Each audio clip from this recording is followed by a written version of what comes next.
Laging may amoy na pagkain mula sa kusina tuwing hating gabi.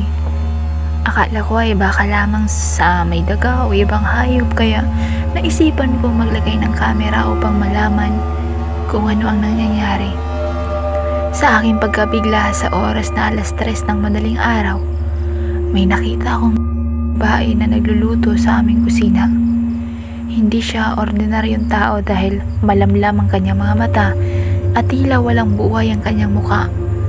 Mula noon, inilipat namin ang aming gamit at lumipat sa ibang bahay. Paglipat namin, kapag nagluluto ako ay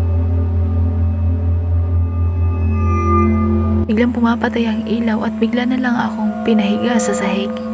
Wala akong magawa sa plano ng isang babae na kitang-kita ko na hindi man lang dapat katakutan kahit malamig ang kanyang katawan.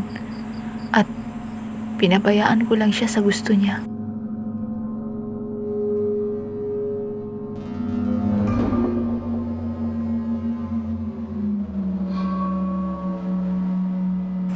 Mga 3 oras na kaming nakahiga sa sahig ng kusina.